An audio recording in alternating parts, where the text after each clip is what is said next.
Hello friends, स्वागत है आपका हमारे इस यूट्यूब चैनल में। जैसा कि आज हम देख रहे हैं कि यहाँ पर फिगर बना है, यानी कि डायग्राम, जिसका है नेट, जिसका फुल फॉर्म है नेटवर्क एड्रेस ट्रांसलेशन। तो आज हम इसी के बारे में चर्चा करने वाले हैं कि यह कैसे काम करता है, इसका उपयोग क्यों किया जाता है और ये किस तरीके से काम करता है। तो बने रहिए आप हमारे इस वीडियो के अंत तक। आज हम आपको इसके बारे में बेसिक जानकारी देने वाले हैं। इसके डिटेल्स में नहीं जाएंगे। अगर आप इसके डिटेल्स में और इसके टाइप के अंदर जाना चाहते हैं कि ये कितने प्रकार का होता है, तो आप हमें कमेंट करके ज़रूर बताइएगा। और किसी भी तरह का आपको वीडियो चाहिए तो आप हमें कमेंट में उस टॉपिक का नाम बता सकते हैं, तो हम उस पर भी वीडियो बना सकते हैं। तो चलिए हम आपको इसके बारे में बताते हैं कि नेट यानी नेटवर्क एड्रेस ट्रांसलेशन कैसे काम करता है।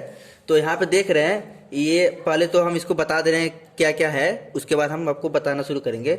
यहाँ पे देख रहे हैं एक राउटर लगा है जो नेट इनबिल्ट है, मतलब ये जो राउटर है इसमें नेट पहले से इनबिल्ट लगा हुआ है। और ये हमारा नेटवर्क है और ये सर्वर है। सर्वर का IP एड्रेस ये है 224.200.100.10। और यहाँ पर 4 यूजर यानी 4 कंप्यूटर रखा गया है और इन चारों कंप्यूटर का IP एड्रेस अलग अलग है। यहाँ पर देख सकते हैं user number 1, user number 2, user number 3, user number 4, और इन सब का IP एड्रेस देख सकते हैं 192.168.43.4, 192.168.43.3, इसी तरह इतना, फिर 2, फिर 1।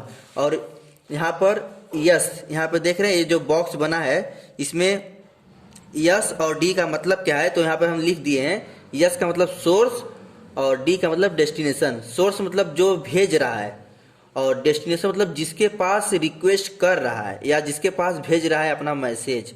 और यहाँ पर राउटर है, ये पता ही है। तो यहाँ पर हम देखते हैं कि नेट जब कोई यूजर सर्वर से रिक्वेस्ट करता है तो वह कैसे, राउटर जो नेट इनबिल्ट राउटर होता है वो कैसे कार्य करता है। तो चलिए देखते हैं। यहाँ पे हम यूजर 4 को एग्जांपल के तौर पर ले रहे हैं, जिसका IP एड्रेस है 192.168.43.1 और ये इसका सोर्स एड्रेस है, मतलब ये इसका IP एड्रेस है। और ये रिक्वेस्ट कर रहा है इस सर्वर के पास। सर्वर का IP एड्रेस है 224.200.100.10। यस का मतलब सोर्स, मतलब जो भेज रहा है, और डी का मतलब डेस्टिनेशन, मतलब जिसके पास रिक्वेस्ट कर रहा है, अर्थात जिसके पास भेज रहा है। ठीक, तो जब ये यूजर 4 जब इस सर्वर से रिक्वेस्ट करेगा तो ये जुड़ा है राउटर से, राउटर फिर नेटवर्क से, नेटवर्क फिर सर्वर से जुड़ा है। तो ये जब यूजर रिक्वेस्ट करेगा तो सबसे पहले आएगा इसका रिक्वेस्ट इस राउटर के पास, क्योंकि राउटर से होकर ही जाएगा कोई भी रिक्वेस्ट।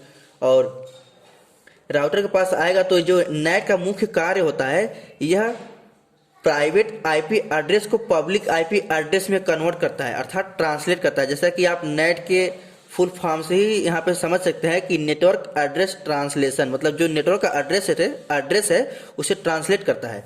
तो यहाँ पर जब ये इसका IP एड्रेस यहाँ पर आएगा तो इसका नेटवर्क राउटर का एक राउटिंग टेबल होता है जिसमें सभी इंफॉर्मेशन को इकट्ठा करके रखा रहता है, अर्थात उसके पास कुछ स्पेस का मेमोरी होता है, उस मेमोरी में इकट्ठा करके रखा रहता है।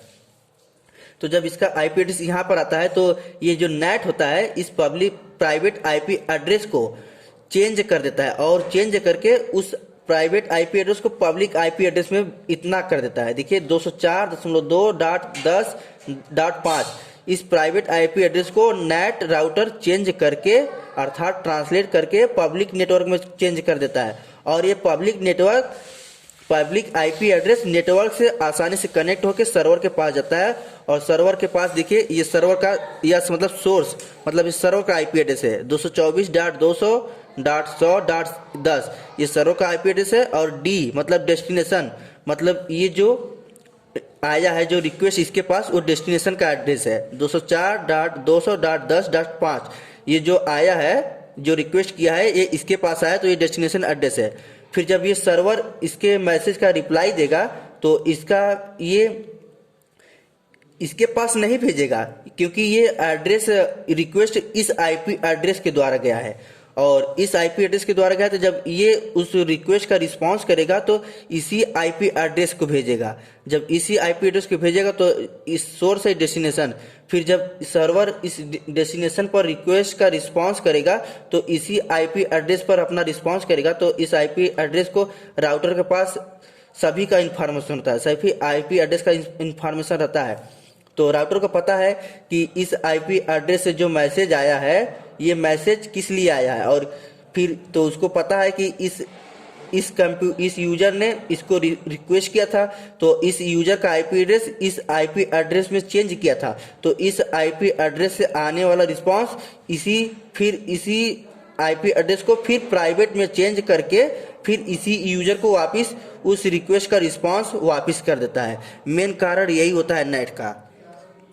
जैसा कि दोस्त आपको यहाँ पे समझ में आ गया होगा कि यहाँ पर नेट का मुख्य कार्य क्या है। बस ये जैसे कि आप सिंपली कोई भी मैसेज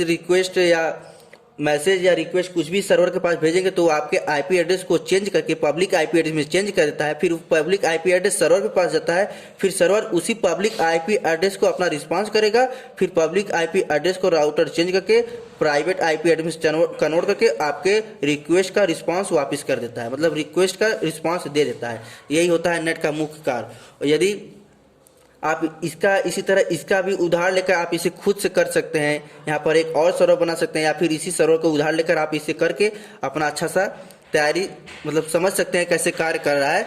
तो दोस्तों अगर इसके बारे में आप और अधिक जानना चाह रहे हैं तो आप हमें कमेंट करके ज़रूर बताएं कि इसके बारे में और हमें अधिक बता दीजिए, तो हम आपको उसका वीडियो बनाकर अपलोड कर देंगे। चलिए दोस्तों, नमस्कार।